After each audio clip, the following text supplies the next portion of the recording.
Russland nutzt verschiedene Konzepte, um Grabensysteme zu bekämpfen und zu erobern. In dieser Videoreihe werden wir uns einige davon ansehen und analysieren. In der ersten Ausgabe fangen wir etwas klein an und beobachten das Verhalten einer Angriffskompanie. Eine russische Angriffskompanie sieht dabei wie folgt aus. Sie besteht aus zwei Angriffsgruppen Infanteristen, einem gepanzerten Zug, welcher aus 4 Schützenpanzern und einem Kampfpanzer besteht, einem Artilleriezug bestehend aus 2 Mörsern und einer 122 mm Haubitze, einem Feuerunterstützungszug mit 2 Granatwerfern, 2 schweren MGs, 2 Panzerabwehrwaffen und 2 Präzisionsschützen, gefolgt von einer Gruppe Sanitäter und einem Reservetrupp, welcher auch ein Maschinengewehr besitzt.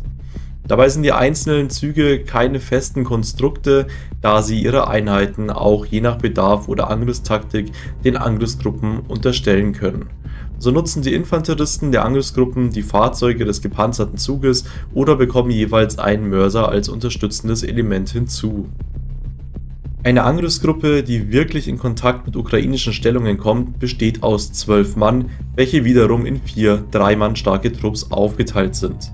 Der schwere Trupp besteht aus einem Pionier, einem leichten und einem schweren Maschinengewehr.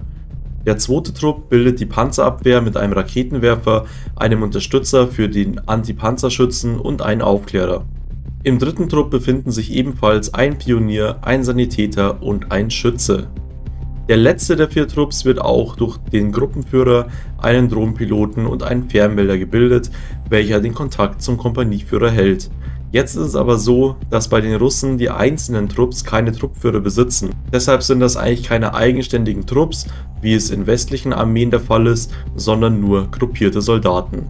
Sie sehen also, dass der Gruppenführer 11 weitere Soldaten befehligen muss, wenn die Gruppe in dieser Größe bleibt. Wie vorhin schon angesprochen, können noch unterstützende Elemente hinzukommen, die dem Gruppenführer am Ende auch unterstellt sind. Das bedeutet, dass er noch viel mehr Soldaten und Einheiten im Blick haben muss, was schnelle Befehle oder ein zügiges Reagieren auf Veränderungen während des Kampfes ausschließt. Sehen wir uns das Ganze einfach einmal im Kampf an. Zu sehen ist ein ukrainisches Grabensystem in einem Waldstück. Das ist ein typisches Bild aus dem Donbass. Das Gebiet besteht meist aus offenen Feldern, weshalb es immer gefährlich ist, über diese anzugreifen, da man schnell aufgeklärt wird und keine Deckungsmöglichkeiten besitzt. Aus diesem Grund greifen die Russen sehr gerne in bewaldeten Gebieten an, da sie so schlechter zu sehen sind und die Bäume als natürliche Deckung hernehmen können. Zeitgleich sind das aber auch genau die Gebiete, die die Ukrainer am stärksten befestigen.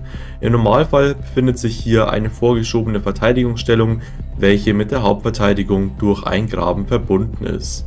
Greifen die Russen also an, schicken sie zuerst ihre Aufklärer vor. Das bedeutet, dass sie mit Drohnen das Gebiet abfliegen und gleichzeitig ihre Späher vorschicken, um Schwächen in der Verteidigung zu suchen. Dann schicken sie Mörser und unterstützende Fahrzeuge an den Waldrand der zuvor eroberten Gebiete, um mit einem Artilleriefeuer auf die vorderen Stellungen zu beginnen. Das gibt ihnen dann Zeit, ihre Einheiten in das Waldgebiet zu schaffen, ohne dass die Ukrainer sie bekämpfen können, da das Artilleriefeuer sie in die Deckung zwingt. Wenn der Angriff dann beginnt, wird das Artilleriefeuer nach hinten verlegt, sodass das Gebiet zwischen der Hauptverteidigung und dem vorderen Graben unter Beschuss gerät.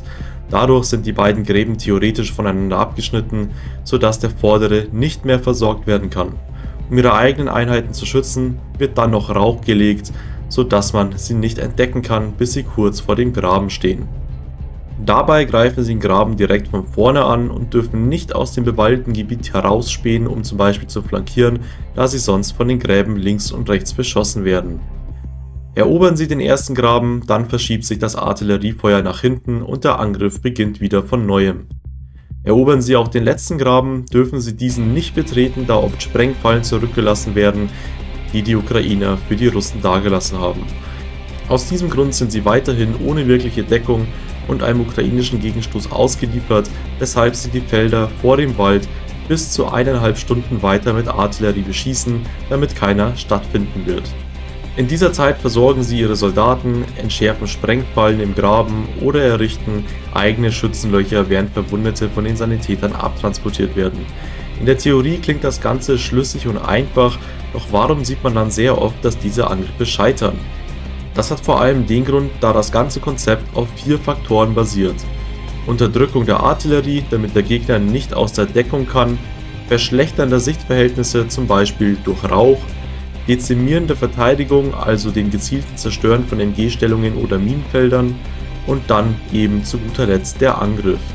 In jüngster Vergangenheit hat man aber sehr oft gesehen, dass die Russen die ersten 3 Dinge einfach auslassen. So sehen wir oft gar keine Artillerieunterstützung oder keinen Rauch, der die eigenen Truppen schützen sollte, oder auch Panzer, die durch nicht geräumte Minenfelder fahren. Somit wird einfach nur angegriffen, was natürlich keinen Erfolg mit sich bringen kann. Russland hat ein großes Problem, verschiedene Einheiten zu einem Angriff zu führen. Das Gefecht mit verbundenen Waffen ist mit einem logistisch und taktisch intensiven Aufwand verbunden, den die Russen nicht nutzen wollen oder vielleicht auch gar nicht können. Sicherlich ist das nichts, was man von heute auf morgen meistern kann, jedoch haben sie ja schon eine gute Angriffstaktik entwickelt, die sie übrigens auch im Zweiten Weltkrieg erfolgreich ausführten. Doch das ist auch einfach wieder der springende Punkt, der vielen einfach nicht klar ist. Die aktuellen russischen Streitkräfte sind nicht die Rote Armee und sie sind erst recht nicht so aufgestellt. Ich bedanke mich wie immer fürs Zuhören und dabei vor allem an die Unterstützer auf Patreon und YouTube, die Kanalmitglieder, die dieses Video möglich gemacht haben.